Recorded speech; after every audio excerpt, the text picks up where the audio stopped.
Salve, salve povo do YouTube, eu sou o jornalista Felipe Moura Brasil, quero dar uma notícia em primeira mão para vocês, antes de comentar aqui sobre o clima político do país nesse começo de ano de corrida presidencial.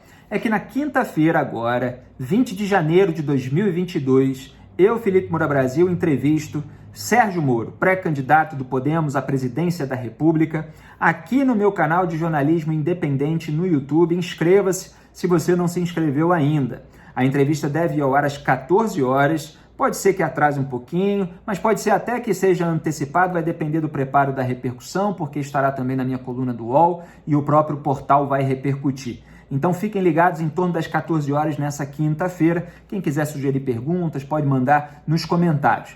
Então vamos aqui falar sobre algumas notícias. Olha, o Sérgio Moro fechou uma parceria com o Movimento Brasil Livre, o MBL. Desse assunto eu vou falar mais especificamente amanhã, quarta-feira, portanto, 19 de janeiro, aqui nesse canal.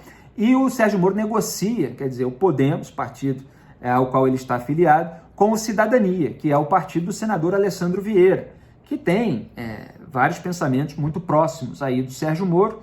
Aliás, o próprio MBL, Alessandro Vieira, o Moro, eventualmente podem ter algum tipo de divergência, mas não são pessoas que estão aí condenadas por crimes, não são pessoas que estão provocando mortes em razão de uma pandemia. Quer dizer, é fundamental que o Brasil consiga, não sei se resgatar, porque a nossa história recente realmente ela é coberta de péssimos exemplos, mas passar a ter representantes dos quais se possa eventualmente discordar por diferentes visões de mundo, por diferentes argumentações a respeito da eficácia de determinada medida, um tentando convencer o outro, e sair desse cenário no qual a gente se encontra há tantos anos, que é o cenário de pessoas cometendo crimes em cargos de poder, e a gente precisar ficar denunciando o tempo todo, apontando toda essa sujeira.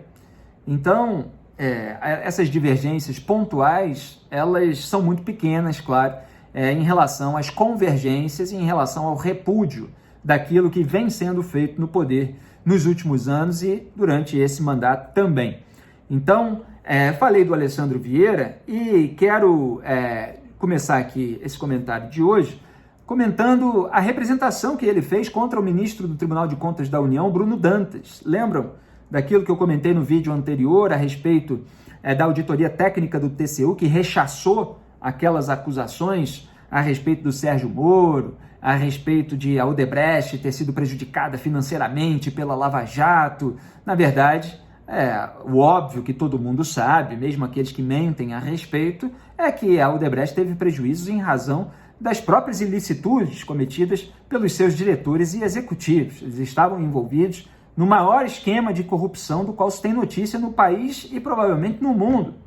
Então, a auditoria técnica, que faz uma análise bastante minuciosa e rigorosa no mundo real, na primeira realidade, não na segunda, né, nessa bolha inventada aí por gente que tem outros interesses, ela apontou aquilo que é óbvio, mas o Bruno Dantas do TCU atropelou o parecer técnico junto lá com o Lucas Furtado, estão fazendo essa dobradinha. Bruno Dantas é um homem do Renan Calheiros, que vive atacando o Sérgio Moro, que celebrou o desmonte do sistema de combate à corrupção perpetrado por Jair Bolsonaro. Ele está, portanto, ignorando tudo aquilo que é informação verdadeira, e o senador Alessandro Vieira foi lá representar na PGR. Esse que é o problema. É que a Procuradoria-Geral da República seria o órgão competente para avaliar se houve cometimento do crime de abuso de autoridade. E é claro que da PGR de Augusto Aras a gente não espera nada. Qualquer coisa que saia dali de positiva seria uma grande surpresa. Mas isso serve para a vida como um todo, a gente precisa fazer a nossa parte. Se as outras pessoas responsáveis por outras etapas de um processo vão fazer a parte delas, aí vai caber a elas e, obviamente, elas serão criticadas, julgadas em termos morais, inclusive, em razão das suas eventuais omissões. Então, essa representação foi colocada e o Alessandro Vieira escreveu no Twitter: não é razoável aceitar esse roteiro que passa pano para corruptos e corruptores ao mesmo tempo em que ataca investigadores e juízes. A lei vale para todos. Então, nesse caso, eu chamei a atenção para esse trecho, inclusive, do relatório no meu vídeo anterior, de que a relação entre o Sérgio Moro e a consultoria privada não envolve recursos públicos. Então, o Tribunal de Contas da União sequer tem jurisdição, sequer tem alçada para se meter nessa questão. E a consultoria, obviamente, está bastante ciente disso. E ainda tem uma cláusula lá de confidencialidade que diz que só o Sérgio Moro poderia abrir detalhes a respeito do contrato se ele quiser. Então, a consultoria provavelmente não vai se meter. Eles estão tentando fabricar manchetes, obviamente, nas colunas e nos sites aí, e rádios, eventualmente TVs, dos porta-vozes do sistema. Toda essa trupe aí, lulista, gilmarista, cai em cima para tentar plantar pelo menos a dúvida, fingir que tem muita coisa errada por trás, etc., que essa pessoa não presta. É assim que eles agem e daqui para frente ainda tende a piorar. Então, o Alessandro Vieira toma aí uma decisão correta e faz aquilo que precisa ser feito. Agora vamos falar de uma declaração do Abraham Weintraub, que inclusive dá margem para a gente comentar aqui outras notícias. Ele falou que fomos substituídos por essa turma do Centrão. Quer dizer, ele confirmou aquilo que eu vinha apontando há anos e até puxei hoje na minha conta de Twitter um tweet que nem foi o primeiro a respeito desse assunto, mas era o mais específico ali, em que eu falava em março de 2021 que a claque virtual aloprada, que negava o toma lá da cá de Bolsonaro com o Centrão e espalha até hoje mentiras sobre quem aponta estelionatos eleitorais do presidente, está sendo varrida de cargos pelo Centrão e mendigando boquinhas alternativas. Feitiço contra capachos do feiticeiro. Quer dizer, os capachos do feiticeiro são essa turma, esses membros da claque bolsonarista. São os sabujos do presidente Jair Bolsonaro e o feitiço foi se voltando contra ele. Agora o Weintraub vai buscando, quem sabe, tentar surfar numa onda do Moro. Ele soltou naquela entrevista que o próprio Jair Bolsonaro já sabia antes da investigação que atingiria o Flávio Bolsonaro e que isso foi dito numa reunião, mas não quis criticar o presidente ao mesmo tempo. Já saiu notícia hoje de que o Bolsonaro está irritado com ele, obviamente, porque, enfim, Bolsonaro não aceita qualquer ressalva, não aceita qualquer informação que seja incômoda para ele, que ela seja vazada, principalmente por um ex-aliado, né? Ou alguém que se pense ainda aliado. Então, possivelmente, essa relação pode se deteriorar de vez nesse momento, mas o que ele está confirmando é o óbvio.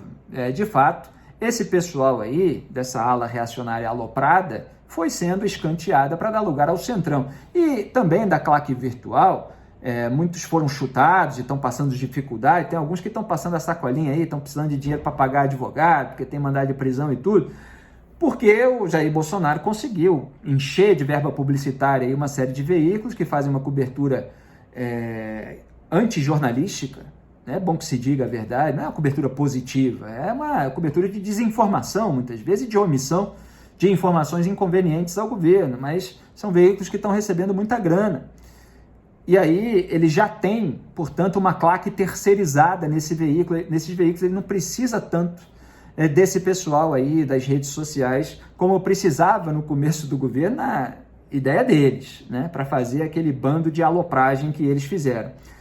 Então, de fato, o Centrão ganhou muito poder nesse governo e a gente vê agora a notícia, saiu no Estadão, de que o mensaleiro Valdemar Costa Neto emplacou um ex-petista no Banco do Nordeste, o que confirma a minha análise de 22 de abril de 2020, quando eu resgatei uma declaração do Jair Bolsonaro em campanha, negando justamente essa possibilidade. Quer dizer, mais um estelionato eleitoral, está lá no artigo que eu publiquei, quando Bolsonaro se dizia contra o toma lá da cá.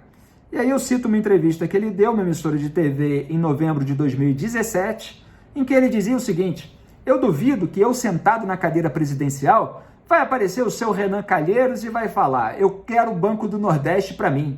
Eu duvido que isso venha a acontecer, a forma de fazer política como foi feita até o momento. E toda a imprensa pergunta para mim, como você vai governar sem o toma lá da cá? Eu devolveria a pergunta a vocês, existe outra forma de governar ou é só essa? Se é só essa, eu tô fora, prometeu o Bolsonaro.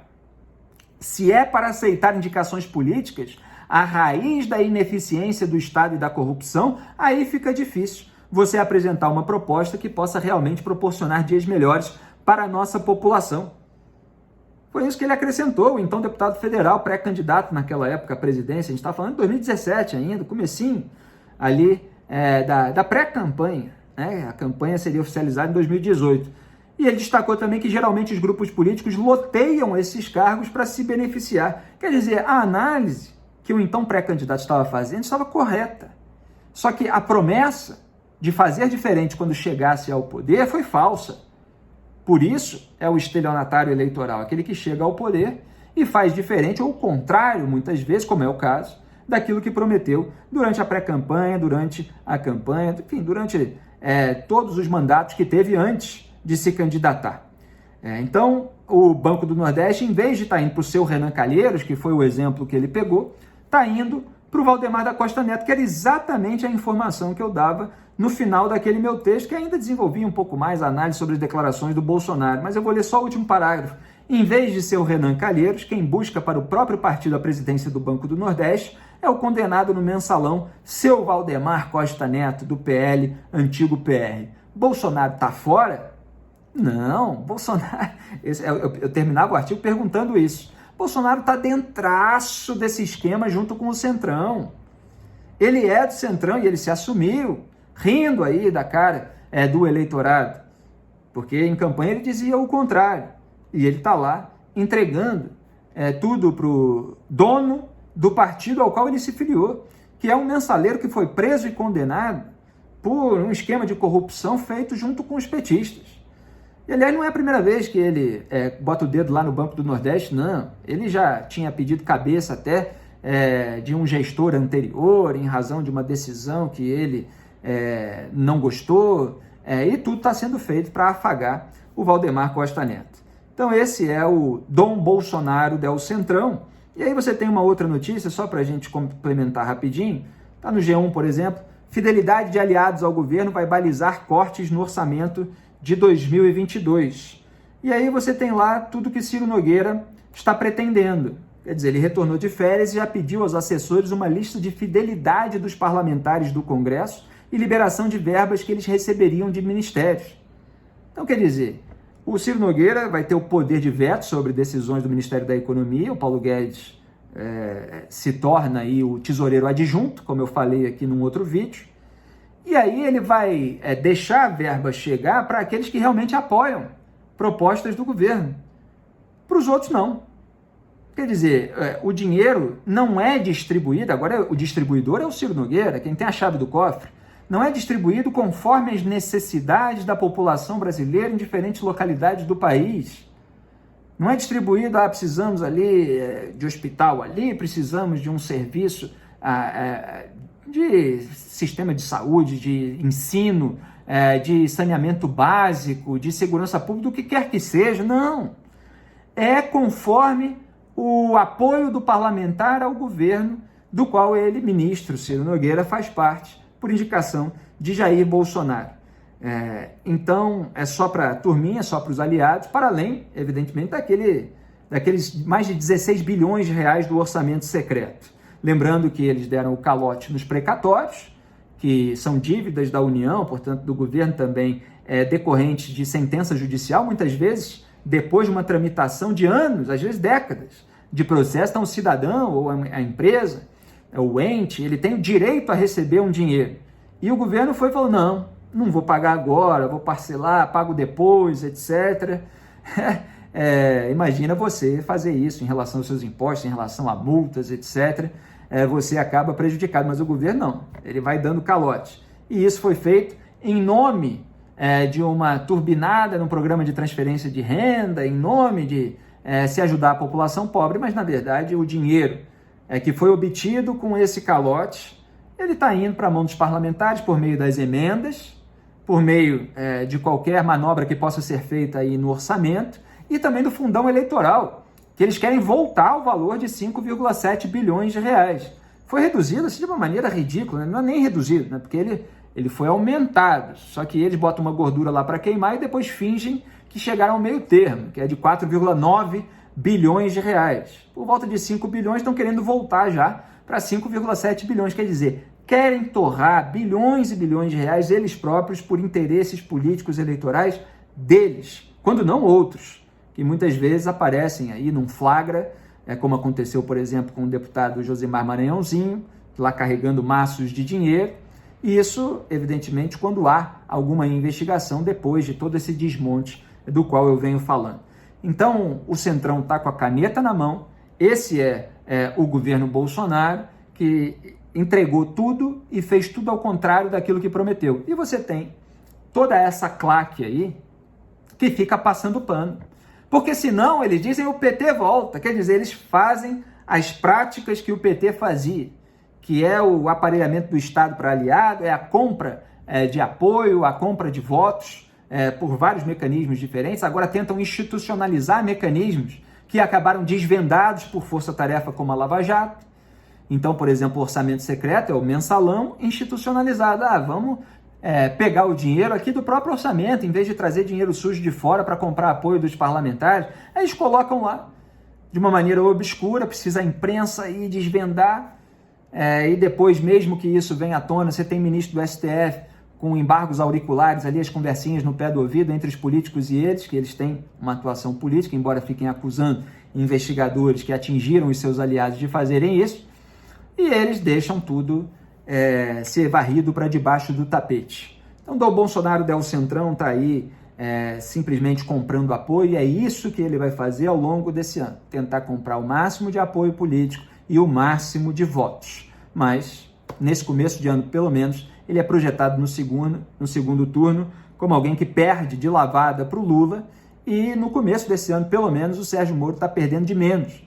Vamos ver, depois do Carnaval, com o avanço da corrida eleitoral e a sua própria oficialização, se esses cenários vão mudar para melhor ou para pior, para esse candidato ou para aquele, mas tudo a gente vai acompanhar aqui. Então, se inscrevam aqui no canal e lembrem-se, quinta-feira, 14 horas, minha entrevista com o Sérgio Moro. Mas amanhã, quarta, antes ainda, tem mais novidades para vocês. Um grande abraço e até lá. Curtam, compartilhem, tá? Comentem, deem aí o engajamento para esse vídeo circular ainda mais na timeline do povo. Um grande abraço, tchau!